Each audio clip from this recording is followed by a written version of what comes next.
शिवपुराण के अंतर्गत रुद्र संहिता के चतुर्थ कुमार खंड में यह वर्णन है कि माता पार्वती ने स्नान करने से पूर्व अपनी मैल से एक बालक को उत्पन्न करके उसे अपना द्वारपाल बना दिया। शिवजी ने जब प्रवेश करना चाहा तब बालक ने उन्हें रोक दिया।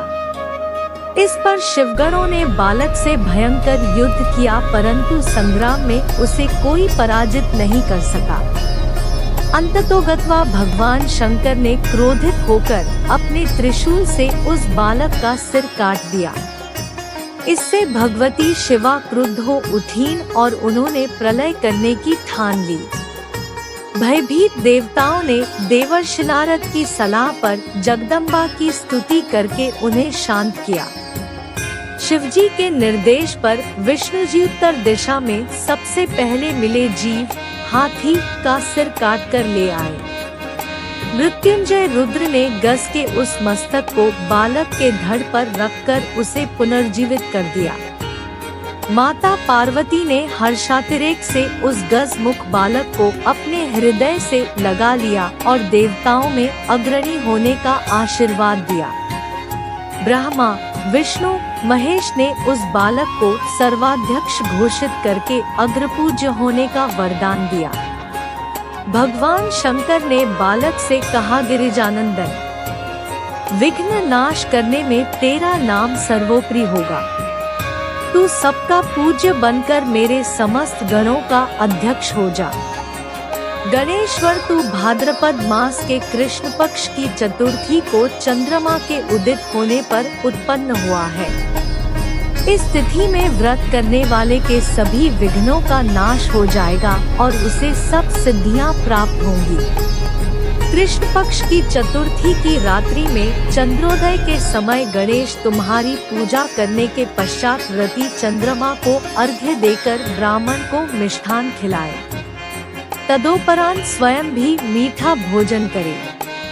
वर्ष पर्यंत श्री गणेश चतुर्थी का व्रत करने वाले की मनोकामना अवश्य पूर्ण होती है। दूसरी कथा। उत्सव में एक गणेश प्रतिमा विसर्जन के लिए ले जाते हुए एक बार महादेव जी पार्वती सहित नर्मदा के तट पर गए। वहाँ एक सुंदर स्थान पर पार्वती जी ने महादेव जी के साथ चौपड़ खेलने की इच्छा व्यक्त की। तब शिवजी ने कहा, हमारी हार जीत का साक्षी कौन होगा? पार्वती ने तत्काल वहाँ की घास के तिनके बटोरकर एक पुतला बनाया और उसमें प्राण प्रतिष्ठा करके उससे कहा, बेटा, हम चौपड़ खेलना चाहते हैं, किंतु यहाँ हार जीत का साक्षी कोई नहीं है। आता खेल के अंत में तुम हमारी हार जीत के साक्षी होकर बताना कि हम में से जीता कौन हारा। खेल आरंभ हुआ। दैवयोग से तीनों बार पार्वती जी ही जीती। जब अंत में बालक से हार जीत का निर्णय कराया गया तो उसने महादेव जी को विजय बताया। परिणामतः पार्वती जी ने क्रुद्ध होकर उसे एक पांव से लंगड़ा होने और वहां के कीचड़ में पड़ा रहकर दोह भोगने का श्राप दे दिया। बालक ने विनम्रता पूर्वक कहा, माँ, मुझसे अज्ञानवश ऐसा हो गया है। मैंने किसी कुटिलता या द्वेष के कारण ऐसा नहीं किया। मुझे क्षमा करे तथा शाप से मुक्ति का उपाय बताए। तब ममतारूपी माँ को उस पर दया आ गई और वे बोली, यहाँ नागकन्याएं गणेश पूजन करने आएंगी। उनके उपदेश से तुम गणेश व्रत करके मुझे प्राप्त करोगे। इतना कहकर वे कैलाश पर्वत चली गई। एक वर्ष बाद वहाँ श्रावण में नागकन्याएं गणेश पूजन के लिए आईं। नागकन्याओं ने गणेश व्रत करके उस बालक को भी व्रत की विधि बताई। तत्पश्चात बालक ने 12 दिन तक श्री गणेश जी का व्रत किया। तब गणेश जी ने उसे दर्शन देकर कहा, मैं तुम्हारे व्रत से प्रसन्न हूँ, मनोवांछित वर मांगो। बालक बोला, भगवन, मेरे पाव में इतनी शक्ति दे दो कि मैं कैलाश पर्वत पर अपने माता पिता के पास पहुंच सकूं और वे मुझ पर प्रसन्न हो जाएं। गणेश जी तथास्तु कहकर अंतर्धान हो गए। बालक भगवान शिव के चरणों में पहुंच गया। शिवजी ने उससे वहां तक पहुंचने के साधन के बारे में पूछा। तब बालक ने सारी कथा शिवजी को सुना दी। उधर उसी दिन से अप्रसन्न होकर पार्वती शिवजी से भी विमुख हो गई थी। तदुपरांत भगवान शंकर ने भी बालक की तरह 21 दिन पर्यंत श्रीगणेश का व्रत किया, जिसके प्रभाव से पार्वती के मन में स्वयं महादेव जी से मिलने की इच्छा जागृत हुई। वे शीघ्र ही कैलाश पर्वत पर आ पहुंची। वहां पहुंचकर पार्वती जी ने शिवजी से पूछा, भगवान, आपने ऐसा कौन सा उपाय किया जिसके फलस्वरूप मैं आपके पास भागी भागी आ गई हूँ? शिवजी ने गणेश व्रत का इतिहास उनसे कह दिया। तब पार्वती जी ने अपने पुत्र कार्तिकेय से मिलने की इच्छा से 21 दिन पर्यंत 21 से 21 की संख्या में दूर्वा, पुष्प तथा लड्डुओं से गणेश जी का पूजन किया। 21वें दिन कार्तिकेय स्वयं ही पार्वती जी से आ मिले। उन्होंने भी मां के मुख से इस व्रत का महात्म्य सुनकर व्रत किया। कार्तिकेय ने यही व्रत विश्वामित्र जी को बताया। विश्वामित्र जी ने व्रत करके गणेश जी से जन्म से मुक्त होकर ब्रह्मऋषि होने का वर मांगा।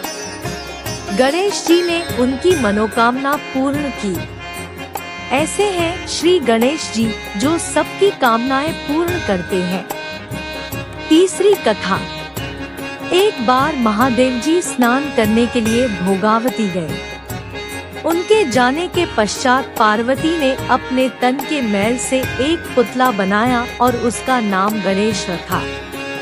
पार्वती ने उससे कहा, हे पुत्र, तुम एक मुग्दल लेकर द्वार पर बैठ जाओ। मैं भीतर जाकर स्नान कर रही हूँ। जब तक मैं स्नान न कर लूँ, तब तक तुम किसी भी पुरुष को भीतर मत आने देना।